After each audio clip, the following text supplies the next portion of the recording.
The ancient stone walls of Balmoral Castle had witnessed countless royal gatherings throughout the centuries, but none quite like this one.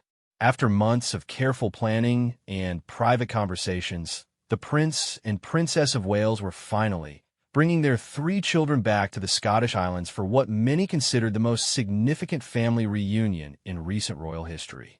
King Charles III stood at the grand entrance, his weathered hands clasped behind his back, watching the winding driveway with an anticipation that reminded him of Christmas mornings from his own childhood. The September air carried the crisp scent of heather and pine, and somewhere in the distance, the gentle bleating of sheep echoed across the rolling hills that had always provided solace to the royal family during their most challenging times. This wasn't just another royal visit. This was a homecoming that would reshape the very foundation of the modern monarchy, bringing together 3 generations under one roof for the first time since the coronation. What happened within these walls over the next few days would either heal old wounds or create new ones, but one thing was certain: nothing would ever be quite the same again. The black Range Rover crunched along the gravel driveway of Balmoral Castle as Catherine adjusted her cream-colored sweater and glanced back at the 3 children in the rear seats. Prince George sat quietly by the window, his 11-year-old frame already showing hints of the tall, lean build that ran in the Windsor family. Princess Charlotte, now 8, was pointing excitedly at the Highland cattle grazing in the nearby field, her enthusiasm infectious despite the underlying tension everyone felt. Little Prince Louis, at 5 years old, had fallen asleep during the journey from London, his head resting against his car's seat, completely unaware of the significance of this particular trip. William's knuckles were white against the steering wheel as he navigated the familiar curves of the estate road. He had grown up coming to Balmoral every summer, but this visit felt different. The weight of recent months pressed heavily on his shoulders. The family had been through so much since his father's coronation, and finding time for everyone to come together had proven more challenging than anyone anticipated. "Papa's waiting for us," Catherine said softly, spotting King Charles's familiar silhouette in the doorway of the castle. Even from a distance, she could see the mixture of joy and nervous energy in his posture. The king had been asking for this visit for weeks, expressing how much he missed spending proper time with his grandchildren.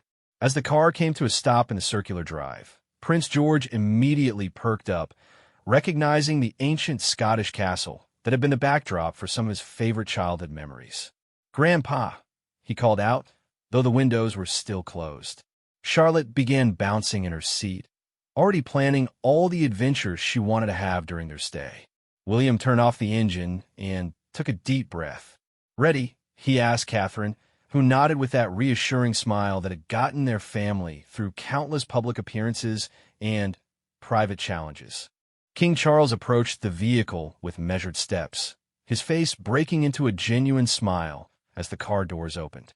The formality that often characterized his public persona melted away completely as his grandchildren spilled out of the car and rushed toward him. "Grandpapa!" Charlotte exclaimed, using the special name she had coined for him years earlier. She wrapped her arms around his waist, and Charles bent down to embrace her properly, breathing in the scent of her strawberry shampoo and marveling at how much she had grown since their last proper visit. Prince George, now more reserved but equally affectionate, extended his hand for a formal handshake before Charles pulled him into a warm hug. "My dear boy," the king murmured, "you've grown at least 3 inches since I last saw you properly." Prince Louis, now fully awake and slightly confused by all the excitement, toddled over and grabbed onto Charles's trouser leg. The king scooped up his youngest grandson with practiced ease, spinning him around gently until Louis giggled with delight. "Papa," William said, approaching with Catherine at his side. The simple word carried months of unspoken conversations, missed phone calls, and the complex dance of balancing family time with royal duties. "William, Catherine," Charles replied, his voice thick with emotion. He embraced his son first, holding him perhaps a moment longer than usual, then turned to Catherine with the warmth that had always characterized their relationship. "You look wonderful," he told his daughter-in-law, kissing her cheek. "And thank you for making this happen. I know how difficult it's been to coordinate everyone's schedules." Catherine smiled, understanding the deeper meaning behind his gratitude. "The children have been asking about Balmoral constantly," she replied. "They've missed their grandfather." The small group made their way into the castle, with the children racing ahead to explore the familiar corridors they remembered from previous visits. The interior of Balmoral always felt like stepping back in time, with its tartan carpets, oil paintings of previous monarchs, and the lingering scent of wood polish and fresh flowers that the staff maintained year-round. Queen Camilla appeared from the drawing room, having given the family their initial reunion moment before joining them. She had developed a wonderful relationship with the children over the years, and they greeted her with equal enthusiasm. "Grandmama Camilla!" Louis shouted, running to her with his arms outstretched. "Hello, my darling," she replied, lifting him up despite his growing size. "I've got your favorite biscuits waiting in the kitchen." As they settled into the comfortable sitting room overlooking the gardens, Charles found himself studying his family with the eye of both a grandfather and a king. The past year had brought unprecedented changes to their lives, and he was acutely aware of how the weight of royal responsibility affected every member of his family differently. "Tell me everything," he said, settling into his favorite armchair while the children arranged themselves on the large sofa between their parents. "How is school going, George? And, Charlotte, are you still enjoying your art classes?" The next hour passed in a flurry of childhood stories, academic achievements, and the kind of ordinary family conversation that had become increasingly rare in their lives. George spoke about his rugby team and how he was improving his serve in tennis. Charlotte chattered about her latest painting project and her new interest in horse riding.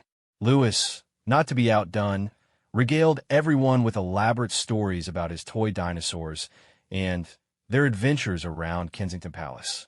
William and Catherine watched their children with obvious pride, but Charles noticed the subtle signs of exhaustion around their eyes. The demands of their public roles had intensified significantly over the past year, and finding balance between their duties as working royals and their roles as parents continued to be a delicate juggling act. "I thought we might take a proper walk around the estate tomorrow," Charles suggested. "If the weather holds, we could visit the river where William used to fish as a boy." "Can we try to catch something?" George asked eagerly, his eyes lighting up at the prospect of adventure. "Absolutely," his grandfather replied. "Though I should warn you, the fish in Scottish rivers are particularly clever. They might prove to be worthy opponents for a future king." The afternoon sun was beginning to set over the highlands, casting long shadows across the castle grounds. Through the tall windows, they could see the staff preparing the evening meal in the kitchen gardens, and, somewhere in the distance, the sound of bagpipes drifted on the evening breeze. Catherine found herself relaxing for the first time in weeks. There was something about Balmoral that seemed to exist outside the normal flow of time and responsibility. Here, they could simply be a family, without photographers or protocol officers or the constant awareness of public scrutiny. "I've arranged for the children to have their old rooms," Charles mentioned to William and Catherine, "and I thought you might appreciate the blue room again. I remember how much you enjoyed the view from there during your last extended stay." "That's perfect, Papa," Catherine replied. "Thank you for thinking of everything." As evening approached, and it came time to prepare for dinner, the children reluctantly agreed to wash up and change clothes. The promise of eating in the formal dining room, something they rarely did at home, was enough to motivate them through the preparations. Charles lingered in the sitting room with William and Catherine as the children headed upstairs with Queen Camilla, who had volunteered to help them get ready. "I want you both to know," he said quietly, "how much this means to me. I know it's not easy to step away from everything, especially right now." William nodded, understanding the weight behind his father's words. The relationship between the king and the Prince of Wales had evolved significantly since the coronation, and they were still finding their rhythm as both family members and constitutional partners. "We needed this too," William admitted. "All of us. The children especially. They need to remember that being part of this family isn't just about duty and responsibility. There's joy and connection here too." Catherine reached over and squeezed her husband's hand, proud of his vulnerability and honesty. These moments of openness didn't come easily to any of them, but they were essential for maintaining the bonds that would carry them through whatever challenges lay ahead. As they prepared to join the rest of the family for dinner, Charles looked around the room where 4 generations of his family had gathered for countless meals, celebrations, and quiet conversations. Tonight felt like the beginning of something new, a fresh chapter in their family story that would unfold over the coming days at Balmoral. The Scottish morning arrived with a gentle mist hanging over the Balmoral grounds, and the sound of children's laughter echoed through the castle corridors before most of the household staff had finished their morning preparations. Prince Louis had been the first awake, as usual, and had somehow convinced his older siblings to join him in an impromptu game of hide-and-seek throughout the castle's many rooms and alcoves. King Charles found them in the library, where Charlotte was attempting to blend in with a collection of leather-bound volumes, while George had somehow managed to squeeze himself behind a massive globe that had belonged to Queen Victoria. Louis, having completely forgotten the rules of the game, was running from bookshelf to bookshelf, announcing loudly where he intended to hide next. "Finding good hiding spots, are we?" Charles asked with amusement, entering the room in his morning jacket and holding a steaming cup of tea. "Grandpapa," Charlotte exclaimed, abandoning her hiding spot. "Louis doesn't understand that you're supposed to be quiet when you hide." "I'm being quiet," Louis protested, his voice carrying clearly across the entire library. Charles chuckled, remembering similar scenes from William's childhood visits to Balmoral. "Perhaps we might channel this energy into our fishing expedition. The river is calling, and I suspect the early morning is the perfect time to outwit those clever Scottish trout." Within an hour, the entire family had assembled for what Charles privately considered one of the most important parts of their visit. He had specifically chosen to take them to the same stretch of river where he had taught William to fish decades earlier, and where his own father had introduced him to the quiet patience that good angling required. William carried the fishing equipment, while Catherine walked hand in hand with Charlotte, pointing out the various wildflowers that bloomed along the riverbank. Queen Camilla had opted to join them, bringing along a small easel and watercolors, planning to capture the Highland landscape, while the others focused on the water. The river moved with a gentle current, crystal-clear water revealing smooth stones, and the occasional flash of movement that suggested fish were indeed present. Ancient oak trees lined the banks, their branches creating natural canopies that dappled the morning sunlight into shifting patterns across the water surface. "Now then, George," Charles said, setting up the first fishing rod with practiced efficiency, "the secret to fishing in Scottish waters is patience and respect.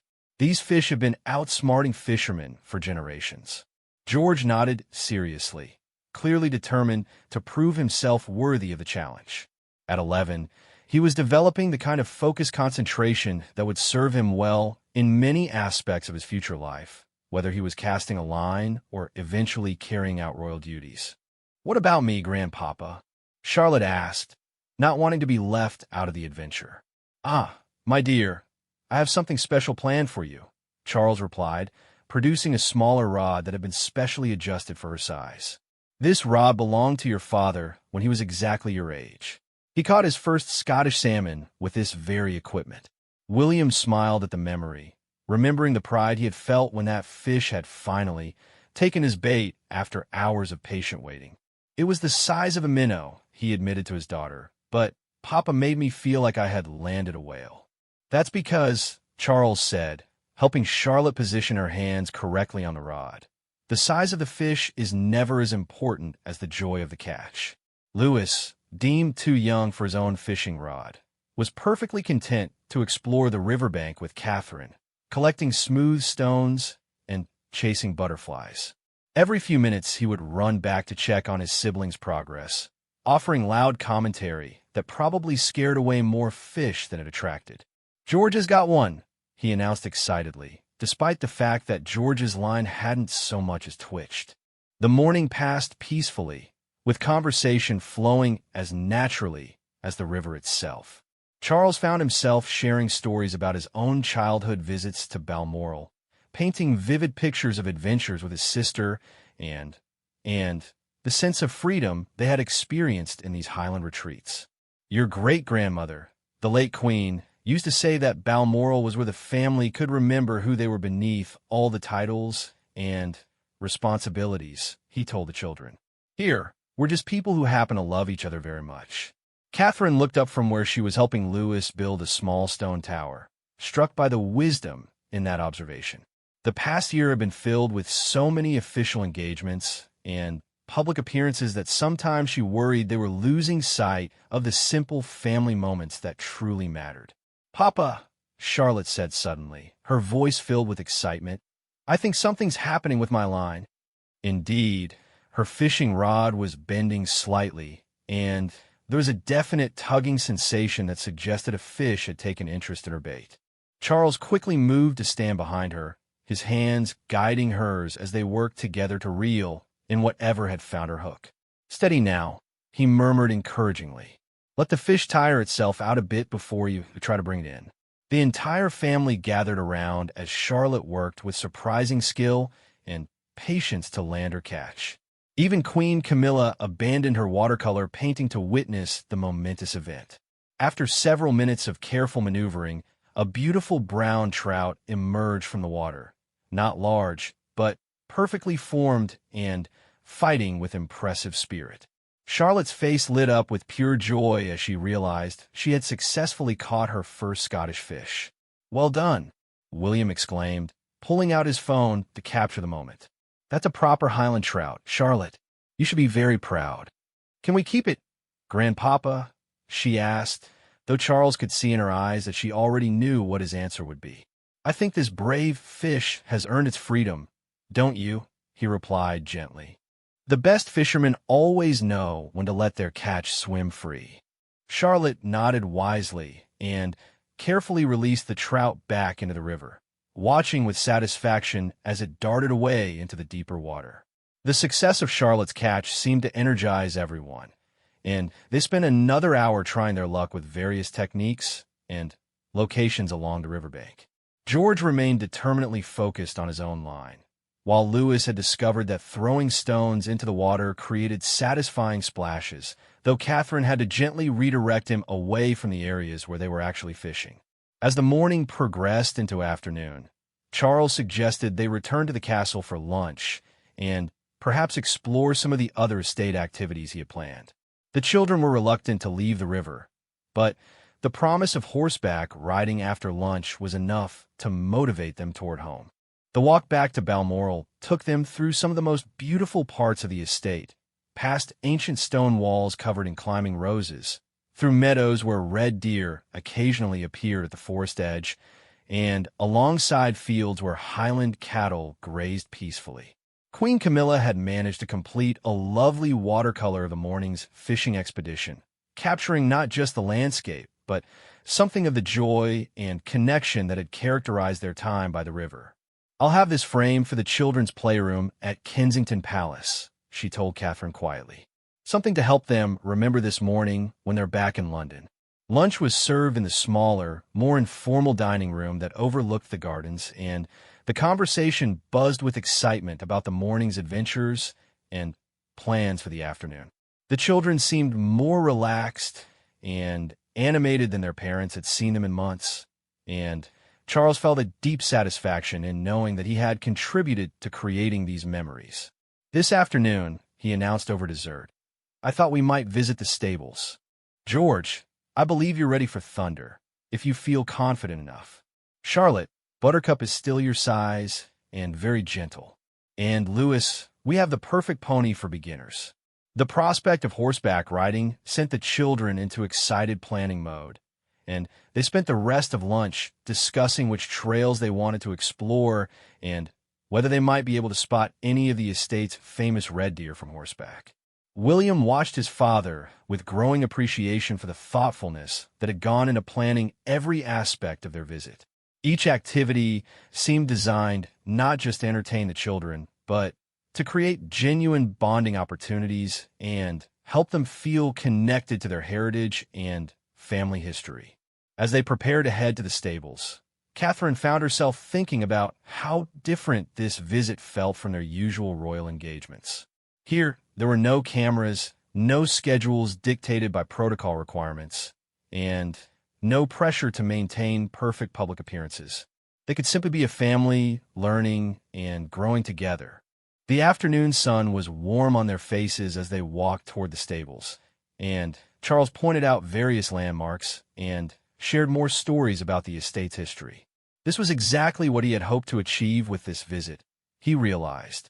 Not just a family reunion, but a renewal of the bonds that would carry them through whatever challenges lay ahead. The sound of horses whinnying in the distance promised another adventure, and the children ran ahead eagerly, their laughter echoing across the highland landscape that had sheltered and strengthened royal families for generations. The final evening at Balmoral arrived with the kind of breathtaking highland sunset that photographers spend lifetimes trying to capture. Golden light streamed across the castle grounds, painting the ancient stone walls in warm hues of amber and rose, while the distant mountains stood silhouetted against a sky that gradually deepened from pale yellow to rich purple. The horseback riding adventure had been an overwhelming success, with each child achieving small victories that would become treasured memories. George had indeed proven ready for thunder, the spirited gelding handling him with appropriate respect while giving him enough challenge to feel truly accomplished. Charlotte had formed an immediate bond with Buttercup, and the gentle mare seemed to sense her rider's natural confidence and grace in the saddle.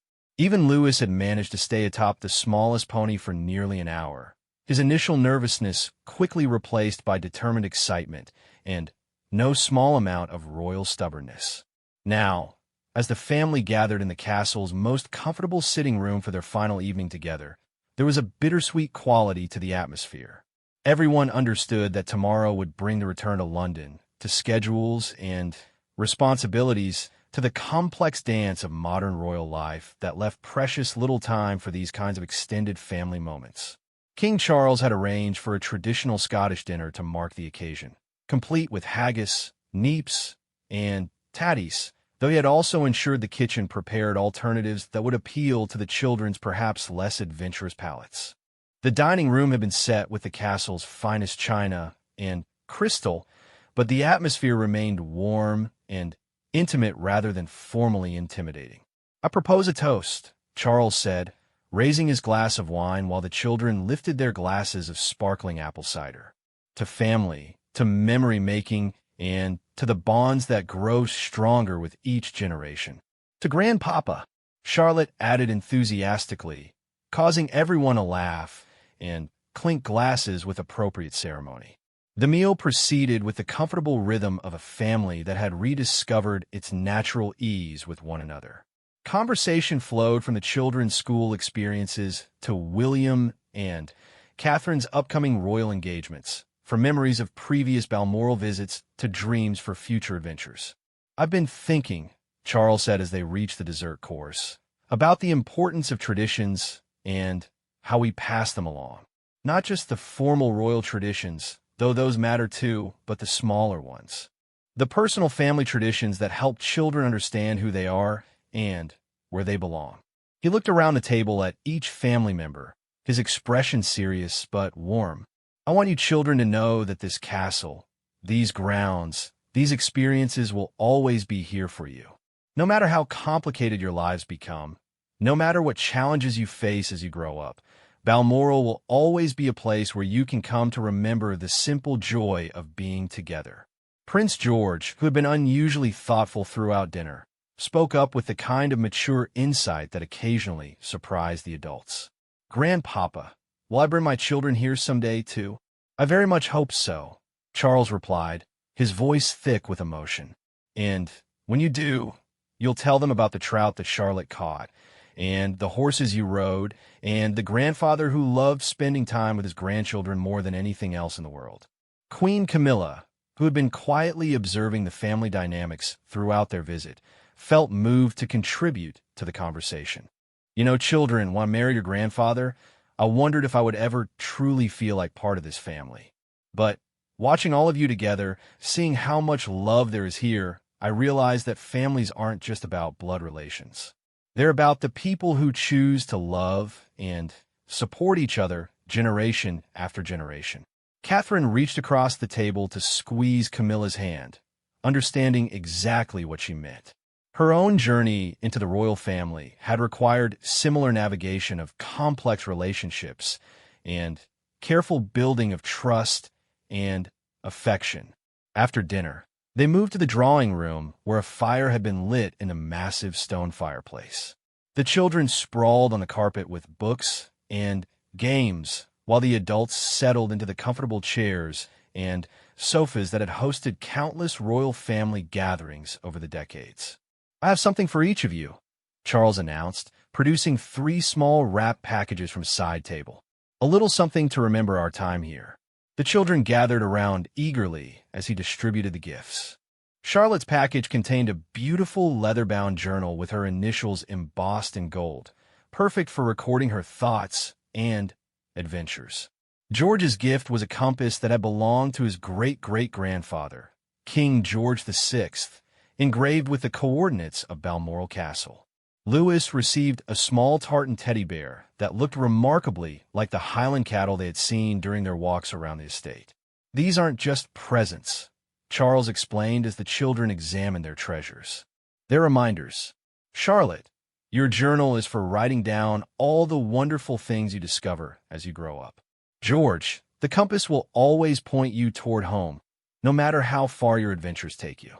And, Louis, your Highland bear will remind you that sometimes the strongest things come in small packages." William felt his throat tighten with emotion as he watched his father with the children. The past few days had shown him a side of King Charles that the public rarely saw, the gentle grandfather who delighted in mud-covered fishing clothes, and children's laughter who remembered everyone's favorite foods, and could tell stories that held young attention for hours at a time. "Papa," he said quietly, "I want you to know how much this has meant to all of us. Not just the children, but Catherine and me too. Sometimes we get so caught up in the work, in all the things we think we have to do, that we forget about the things we want to do." "The crown is heavy," Charles replied, understanding exactly what his son meant. "But it's not meant to crush the man who wears it. Finding balance is perhaps the most important lesson any of us can learn." As the evening progressed, they found themselves drawn into one of those rare conversations that happens when family members feel completely safe and honest with one another. They talked about the challenges of raising children in the public eye, about the weight of tradition balanced against the need for modernization, about hopes and fears for the future of the monarchy. Charlotte fell asleep first, curled up on the sofa next to Queen Camilla with her new journal clutched in her arms. Louis followed soon after, his Highland bear tucked under one arm while he used his father's lap as a pillow. George fought sleep longer than his siblings, clearly unwilling to miss a moment of grown-up conversation, but eventually his eyes grew heavy and he dozed off in his chair. "Look at them," Catherine whispered, gazing at her sleeping children with the kind of tender expression that reminded Charles why he had fallen in love with her as a daughter-in-law from their very first meeting. "They look so peaceful, so uncomplicated." "They won't stay uncomplicated forever," William observed, gently stroking Louis's hair. "But maybe we can give them enough of these moments to help them remember what matters most when life gets difficult." As the fire burned lower in the grate and the Highland night settled around Balmoral Castle, Charles felt a deep sense of satisfaction and hope. This visit had accomplished everything he had hoped for, and more. His grandchildren would return to London with stronger connections to their heritage, to their family, and to the understanding that being royal was about service and love, not just duty and obligation. The next morning's departure would be emotional, with promises to return soon, and plans already being made for the next extended family gathering. But tonight, surrounded by 3 generations of his family in the castle that had sheltered and strengthened the royal family for more than a century, King Charles III felt profoundly grateful for the gift of this time together. Outside, the Scottish wind whispered through the Highland pines, carrying with it the scent of heather and the promise of seasons yet to come. Inside Balmoral Castle, a family slept peacefully, their bonds renewed, and their love for one another deeper than ever before. The ancient walls had witnessed another chapter in the ongoing story of the House of Windsor, a chapter filled with laughter, discovery, and the kind of simple family joy that would sustain them through whatever challenges lay ahead.